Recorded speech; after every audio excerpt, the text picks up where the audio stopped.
আসসালামু আলাইকুম রহমতুল্লাহি ওবরকাতুহু। সম্মানিত দর্শক, আজকের এই ভিডিওটিতে আসলে দেশের অভ্যন্তরীণ কোনো বিষয় নিয়ে আলোচনা করব না। আলোচনা করব এই মুহূর্তে বাংলাদেশ, দেশের বাইরে যে সকল বন্ধু রাষ্ট্র রয়েছে, তাদের সঙ্গে আমাদের যে কি সব কৌশলগত সমস্যা তৈরি হয়েছে সেগুলো নিয়ে, আর এ সকল সমস্যার প্রেক্ষিতে এই মুহূর্তে বাংলাদেশের করণীয় কী, সেই বিষয়গুলো নিয়ে আলোচনা করব। আমরা জানি যে ঐতিহাসিকভাবে বাংলাদেশে বেশ কয়েকটি বন্ধু রাষ্ট্র রয়েছে। রাশিয়া একেবারে প্রমাণিত বন্ধু। মধ্যে থেকে যেটা হয়েছিল সেটা হলো যে শেখ হাসিনার সঙ্গে এবং আওয়ামী লীগের সঙ্গে রাশিয়ার যে ভ্লাদিমির পুতিন, তার একটা পারিবারিক সম্পর্ক হয়ে গিয়েছিল। কিন্তু এর বাইরে আনকন্ডিশনালি রাশিয়া প্রথম দিন থেকে, একদম আমাদের স্বাধীনতা যুদ্ধের প্রথম দিন থেকেই বাংলাদেশকে সাহায্য সমর্থন করে আসছে। স্বাধীনতার পরে বাংলাদেশের যত ছাত্র একেবারে সম্পূর্ণ সোভিয়েত ইউনিয়নে গিয়ে তাদের অর্থায়নে লেখাপড়া করে এই বাংলাদেশে এসেছেন, তাদের মধ্যে ডাক্তার, ইঞ্জিনিয়ারে একদম ভরা। আমাদের বাংলাদেশের অনেক ছেলে মেয়ে পার্মানেন্টলি সোভিয়েত ইউনিয়নের বিভিন্ন দেশে রয়ে গেছেন ওই জমানাতে, ৮০-র দশকে যখন তারা গণহারে স্কলারশিপ দিচ্ছিল। এর বাইরে ভারতের সঙ্গে আমাদের যে সম্পর্ক, এটি মূলত বাংলাদেশের সাথে সম্পর্ক আগে না আওয়ামী লীগের সাথে সম্পর্ক আগে, এটি নিয়ে যথেষ্ট সন্দেহ আছে। বাট ভারতের সঙ্গে আমাদের যে দ্বিপাক্ষিক সম্পর্ক, এই সম্পর্কের মধ্যে বহু কিছু হয়েছে, অর্থনৈতিক লেনদেন। তৃতীয় যে সম্পর্কটি, সেটি হলো চীনের সঙ্গে। চীনের সঙ্গে বাংলাদেশের সম্পর্ক মুক্তিযুদ্ধকে কেন্দ্র করে ভালো হচ্ছিল না। চীন বাংলাদেশকে স্বীকৃতি দেয়নি, মুক্তিযুদ্ধের সময় পাকিস্তানের পক্ষে ছিল। কিন্তু প্রেসিডেন্ট জিয়াউর রহমান সাহেব যখন ক্ষমতা এলেন, তখন নাটকীয়ভাবে চীনের সঙ্গে তার একটা ভালো সম্পর্ক হলো। একই কথা প্রযোজ্য সৌদি আরবের সঙ্গে। সৌদি আরবের সঙ্গেও বাংলাদেশের যে সম্পর্কটি, সেটি সূচনা করেছিলেন প্রেসিডেন্ট জিয়াউর রহমান। কাজে বিএনপি যখন ক্ষমতায় আসে, ধরে নেওয়া হয় চীন এবং সৌদি আরব, এই দুটো রাষ্ট্রের সঙ্গে এই দলটির একটি ঐতিহাসিক যে সম্পর্ক, সেই সম্পর্কটির ধারাবাহিকতা থাকবে। অন্যদিকে আওয়ামী লীগ যখন ক্ষমতায় আসে, তখন ধরে নিতে হয় যে ঐতিহাসিকভাবে ভারতের সঙ্গে যে সম্পর্ক, সেই সম্পর্কটি আওয়ামী লীগের থাকবে। কিন্তু গত ১৭ বছর আওয়ামী লীগ যে কাজটি করেছে, সেটি হলো যে সে শুধুমাত্র ভারতের সাথে তার বন্ধুত্ব সীমাবদ্ধ রাখেনি। আমেরিকাতে সর্বোচ্চ সে কূটনৈতিক বিনিয়োগ করেছে দলের পক্ষে।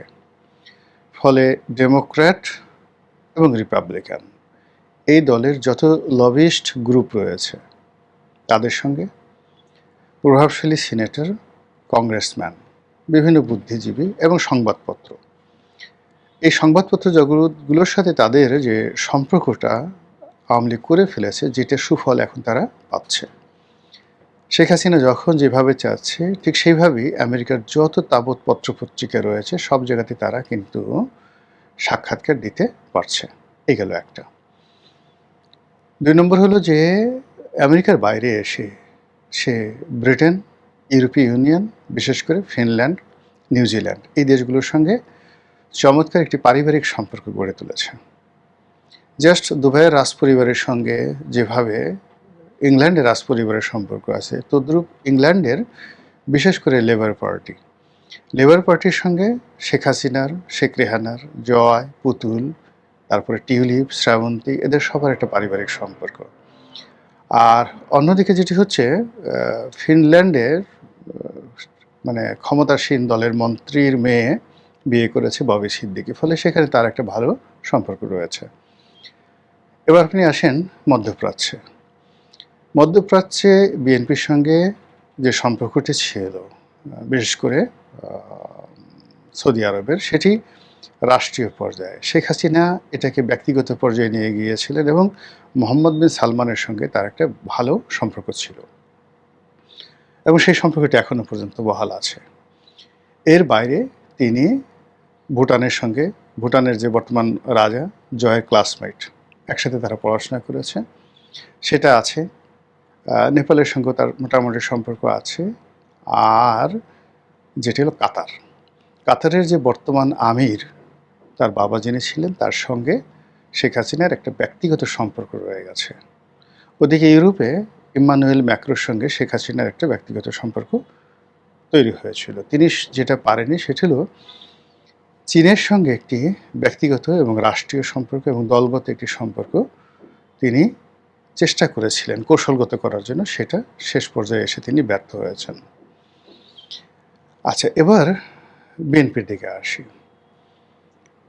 বিএনপি সঙ্গত কারণে আমেরিকাতে এখন যে দলটি আছে রিপাবলিকানদের সাথে বিএনপির একটা ঐতিহাসিক সম্পর্ক থাকবে, কিন্তু এখন যে কোনো কারণে হোক বিএনপির সাথে সেই সম্পর্কটি নেই।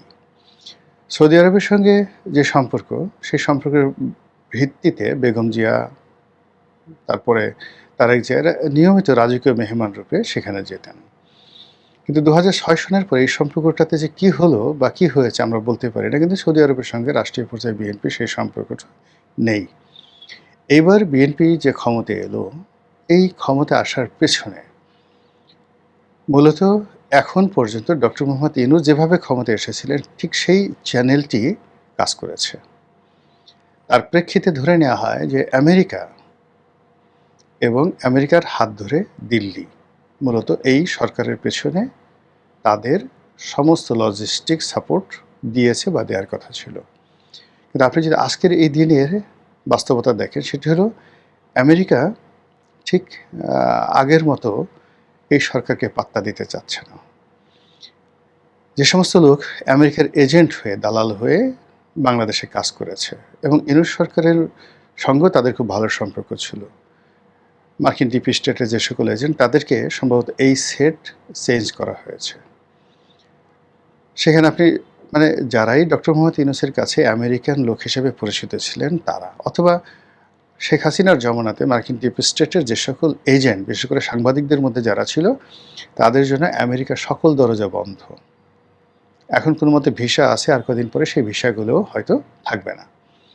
তাহলে আমেরিকা দুটো সেট চেঞ্জ করেছে। প্রথম সেট হলো শেখ হাসিনার জমানাতে একটা সেট কাজ করেছিল তাদেরকে, আর দ্বিতীয় যে সেট সেটি হলো ইউনূসের জমানাতে যারা কাজ করেছে।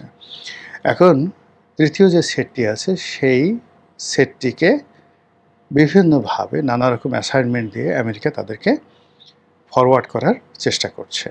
এটা কি করতে পারবে বা না পারবে সেটা বড় ব্যাপার নয়। কাজেই ডক্টর মোহাম্মদ ইউনূস সরকারের যে ধারাবাহিকতা ছিল পররাষ্ট্র নীতির ক্ষেত্রে, আমেরিকা এবং ভারত এটা বুমেরাং হয়ে গেছে। আর আমেরিকার সঙ্গে ব্যক্তিগত সম্পর্ক তো প্রশ্নই আসে না। অন্যদিকে ভারতের পক্ষ থেকে যে গ্রিন সিগন্যাল ছিল, যেভাবে জয়শঙ্কর বাংলাদেশে এসেছিলেন, যেভাবে তারেক রহমান সাহেবকে সপরিবারে দাওয়াত দিয়েছিলেন, এই পুরো জিনিসগুলো এখন আর কাজ করছে না। অন্যদিকে চীনের সাথে যে সম্পর্ক হওয়ার কথা ছিল, সেখানে মার্কিন যুক্তরাষ্ট্রের সাথে যে চুক্তি, সেই চুক্তিটা যতক্ষণ পর্যন্ত বাংলাদেশ বাতিল করতে না পারছে ততক্ষণ পর্যন্ত চীনের সঙ্গে আসলে কৌশলগত সম্পর্ক হবে না। চীন এখানে অস্ত্র বিক্রি করতে পারবে না, চীন এখানে তাদের সেমিকন্ডাক্টর বিক্রি করতে পারবে না, চীন এখানে তার যে কৌশলগত অন্য যে সকল বিষয় রয়েছে সেই বিষয়গুলো তারা বাংলাদেশে করতে পারবে না, মার্কিন এই নিষেধাজ্ঞার কারণে এবং মার্কিন যুক্তরাষ্ট্রের সঙ্গে এই চুক্তির কারণে। কাজে অ্যাজ লং অ্যাজ মার্কিন যুক্তরাষ্ট্রের সঙ্গে সরকারের যতদিন এই সম্পর্কটি আছে বা চুক্তিটি আছে, ততদিন পর্যন্ত আপনি যতবার বেইজিংয়ে যান এটি হবে আনাকুম জানাকুম। অথবা বেইজিংয়ে যদি প্রধানমন্ত্রীও বাংলাদেশে আসেন সেটাতেও কোনো উপকার হবে না যতক্ষণ না পর্যন্ত এই মার্কিন যুক্তরাষ্ট্রের সঙ্গে চুক্তিটি রয়েছে। এটা চীন এবং বাংলাদেশ সম্পর্কের ক্ষেত্রে একটা, যাকে বলা হয় কী বলবো, একটা ক্যান্সার বা একটা মানে গলার কাটা হয়ে আছে। তো কাজেই এই মুহূর্তে বাংলাদেশে আসলে বন্ধু দরকার। এখন সেই বন্ধু কি রাশিয়া?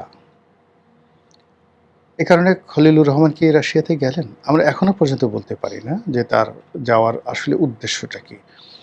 এখানে রাশিয়ার একটা বড় প্রকল্প চলছে, সে প্রকল্পের লেনাদেনা নিয়ে অর্থাৎ বিশাল অঙ্কের টাকা মানে রাশিয়া এখানে ইনভেস্ট করেছে, সেটার একটা নেগোসিয়েশনের বিষয় আছে। দ্বিতীয়ত হলো এই প্রকল্পটি কি বাড়ানো হবে, কীভাবে এটিকে অপারেট করা হবে, এই প্রকল্পের ভবিষ্যৎ কী, এবং এই প্রকল্প সংক্রান্ত যে সকল নিরাপত্তার বিষয় রয়েছে যেগুলো রাশিয়ান আর্মি বা রাশিয়ান সরকার এটা নিয়ন্ত্রণ করে। বিকজ এখানে রাশিয়ার প্রযুক্তি আছে, এটা যাকে বলা হয়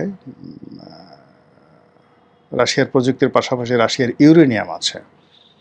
তো সেই ইউরেনিয়াম যেখানে প্রায় মানে একদম পিওর ইউরেনিয়াম, যেটা ইউরেনিয়াম বলা হয়, এটা থাকার কারণে কি হলো, এটার যাবতীয় নিরাপত্তার দায়িত্ব রাশিয়ান মিলিটারি বা ইন্টেলিজেন্স ডিপার্টমেন্টের। তো সেখানে বাংলাদেশের সঙ্গে আমেরিকার যে চুক্তি, সেই চুক্তির ফলে এই রাশিয়ার যে এখানে পরমাণু প্রযুক্তি, তাদের চুল্লি, তারপরে তাদের ইউরেনিয়াম, এটা কতটা নিরাপদ, এটা কতটা সুরক্ষিত, এই বিষয়গুলো রাশিয়ান সরকার 100% তারা নিশ্চয়তা চাইবে।